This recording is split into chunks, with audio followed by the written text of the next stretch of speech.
ನಮಸ್ಕಾರ ಸ್ನೇಹಿತರೆ, welcome back to my YouTube channel. ಎಲ್ಲರೂ ಹೋಗಿದ್ದೀರಾ? ನಾನಂತೂ ಚೆನ್ನಾಗಿದ್ದೀನಿ. ನನ್ನ ಯೂಟ್ಯೂಬ್ ಚಾನಲ್ಗೆ ಇನ್ನೂ ಸಬ್ಸ್ಕ್ರೈಬ್ ಮಾಡ್ಕೊಂಡಿಲ್ಲ ಅಂತಂದರೆ ದಯವಿಟ್ಟು ಇವಾಗೆ ಸಬ್ಸ್ಕ್ರೈಬ್ ಮಾಡಿಬಿಡಿ, ಇದೇ time.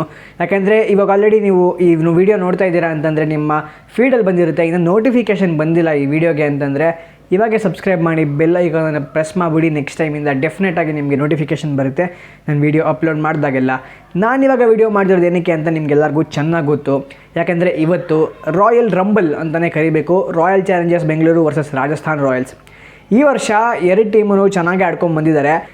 And RCBಗೆ first away game ಅಂತಿದ್ದಂಗೆ ಏನು ನೆನಪಾಗುತ್ತೆ ನಿಮಗೆ? ಲಾಸ್ಟ್ ಇಯರ್ 2025 ಸ್ಟಾರ್ಟಿಂಗಲ್ಲಿ ನಾವು ಹೋಮ್ ಗೇಮ್ಸೇ ಗೆಲ್ತಾ ಇರಲಿಲ್ಲ. ಅವೇ ಗೇಮ್ ಬರಲಿ ಅಂತ ಕಾಯ್ತಾ ಇರ್ತಿದ್ವಿ.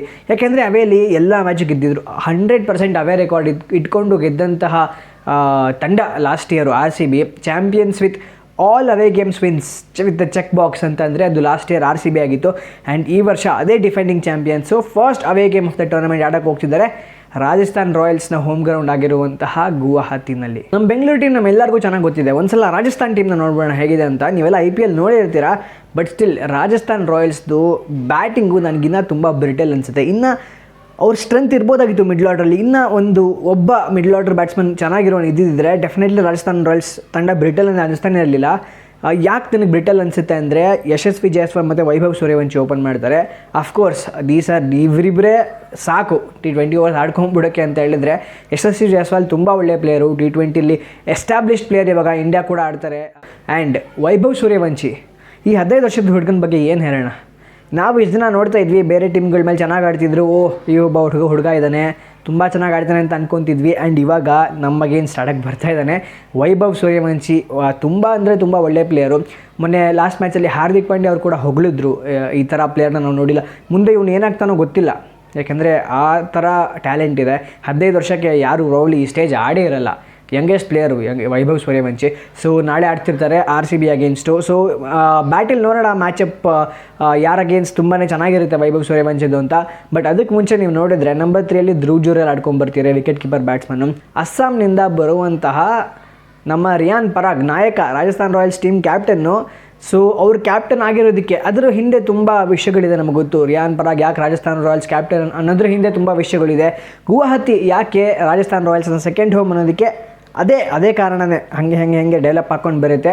ಸೊ ಆ ವ್ಯಕ್ತಿ, ಆ ಪ್ಲೇಯರು ಆಡೋಕ್ಕೆ ಶುರು ಮಾಡಿದ್ರು ಅಂದರೆ ಅಫ್ಕೋರ್ಸ್ ತುಂಬ ಒಳ್ಳೆ ಟ್ಯಾಲೆಂಟು, ಚೆನ್ನಾಗಿ ಆಡಿ ಆಲ್ರೆಡಿ ಪ್ರೂವ್ ಮಾಡ್ಕೊಂಡಿದ್ದಾರೆ ಅವ್ರನ್ನವರು ರಾಜಸ್ಥಾನ್ ರಾಯಲ್ಸ್ಗೆ. ಆ್ಯಂಡ್ ಇಂಡಿಯಾ ಕೂಡ ಚಾನ್ಸ್ ಸಿಕ್ಕಿತ್ತು ಒಂದು ಟೈಮ್ನಲ್ಲಿ ಅವ್ರಿಗೆ ಅಂತಂದರೆ of course is a good player. But ಅವರು ಫಾರ್ಮಿಗೆ ಬರಬೇಕು. ಅವರು ಚೆನ್ನಾಗಿ ಆಡಿ ಕಾಂಟ್ರಿಬ್ಯೂಟ್ ಮಾಡೋಕ್ಕೆ ಸ್ಟಾರ್ಟ್ ಮಾಡಿದರೆ ಮಿಡ್ಲ್ ಆರ್ಡರ್ ಆಗಲಿ ಲೋಯರ್ ಆರ್ಡರ್ ಆಗಲಿ ತುಂಬ ಚೆನ್ನಾಗಿ ಸೆಟಲ್ ಆಗುತ್ತೆ ರಾಜಸ್ಥಾನ್ ರಾಯಲ್ಸ್ದು.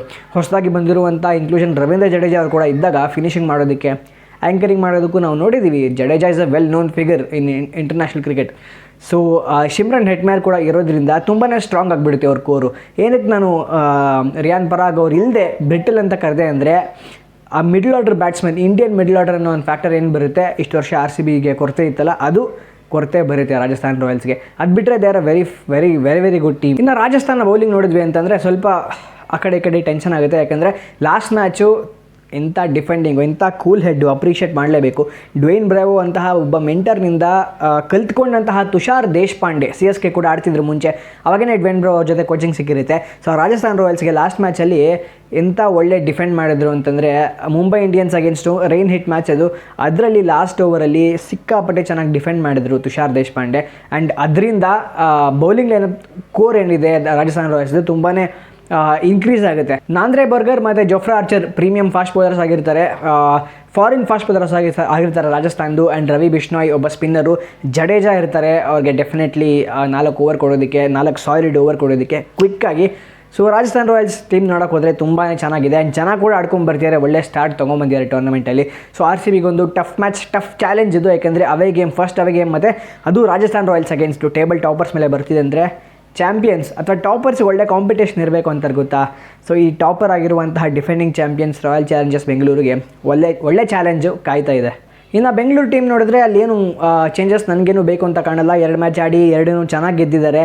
ಆ್ಯಂಡ್ ಒಂದು ಚೇಂಜ್ ಮಾಡಬೇಕು ಅಂತಂದರೆ ಜಾಶ್ ಹೇಸಲ್ವುಡ್ ಬಂದರೆ ಮಾತ್ರ ಅವ್ರು ಒಳಗಡೆ ಬರ್ತಾರೆ ಅಂತಂದರೆ ಸಿಕ್ಕಾಪಟ್ಟೆ ತಲೆನೋವು ಆಗ್ಬಿಡುತ್ತೆ. ಯಾಕಂದರೆ ಫಸ್ಟ್ ಮ್ಯಾಚಲ್ಲಿ ತುಂಬ ಚೆನ್ನಾಗಿ ಆಡಿ ಬೇಸ್ ಲೈನ್ ಸೆಟ್ ಮಾಡ್ಕೊಂಡಂತಹ ಜೇಕಬ್ ಡಫಿ ಒಂದು ಸೈಡ್ ಇದ್ದರೆ ಅವ್ರನ್ನ ಹೇಗೆ ರಿಪ್ಲೇಸ್ ಮಾಡ್ತೀರಾ? ಅವ್ರನ್ನ ಜೇಕಬ್ ಡಫಿನ ಹೊರಗಡೆ ಅಂತೂ ಹಾಕೋಕ್ಕಾಗಲ್ಲ. ಹೇಸಲ್ವುಡ್ ಅವ್ರನ್ನ ಒಳಗಡೆ ಹಾಕೊಳ್ಳೋದಕ್ಕೆ ನನ್ನ ಪ್ರಕಾರ ಹೆಂಗಿರುತ್ತೆ ಅಂದರೆ ಟಿಮ್ ಡೇವಿಡ್ ಮತ್ತು ರೊಮಾರಿಯೋ ಶೆಪರ್ಡ್ ಇಬ್ಬರು ಇದ್ದಾರಲ್ವಾ, ಟಿಮ್ ಡೇವಿಡ್ನ ಇಟ್ಕೊಂಡು ಶೆಪರ್ಡ್ನ ಹೊರಗಡೆ ಹಾಕಿ ಆ ಥರ ಏನಾದರೂ ಆಟ ಆಡ್ಕೋಬೇಕಾಗುತ್ತೆ. ಬಟ್ ಜಾಶ್ ಹೇಸಲ್ವುಡ್ ಬಂದರೆ ಒಂದು ತಲೆನೋವು ಕ್ರಿಯೇಟ್ ಆದಂಗೆ RCBಗೆ ಗುಡ್ ಹೆಡ್ಡೇಕ್ ಅಂತ ಕರೆದ್ರು, ಅದನ್ನ ಸುಳ್ಳಲ್ಲ ಅದು. ಸೊ ಕಾದು ನೋಡಬೇಕಾಗುತ್ತೆ RCB ಹೇಗೆ ಚೇಂಜಸ್ ಮಾಡ್ಕೊತಾರೆ ಅಕಸ್ಮಾತ್ ಜಾಶ್ ಹೇಸಲ್ವುಡ್ ಒಳಗೆ ಬಂದರು ಅಂದರೆ. ಇಲ್ಲ ಅಂದರೆ ಗ್ಯಾಂಗ್ಸ್ಟರ್ಸ್ ಥರ ಒಳ್ಳೆಯ ಪೂಮಾ ಔಟ್ಫಿಟ್ ಹಾಕ್ಕೊಂಡು ಏರ್ಪೋರ್ಟ್ನಲ್ಲಿ ಸ್ವಾಗಿಂದ ನಡ್ಕೊಂಡು ಹೋಗ್ತಿರುವಂತಹ RCB ತಂಡ ಗುವಾಹತಿನಲ್ಲಿ ಚೆನ್ನಾಗಿ ಆಡ್ತಾರೆ, ಇದು ನಮ್ಮ ಗ್ಯಾರಂಟಿ. ಸೊ ಮ್ಯಾಚ್ ಆದಮೇಲೆ ಸಿಗೋಣ, RCB ಹೇಗೆ ಗೆದ್ರು ಅಂತ ಡಿಸ್ಕಸ್ ಮಾಡೋಣ. ಅಲ್ಲಿವರೆಗೂ ನಮಸ್ಕಾರ.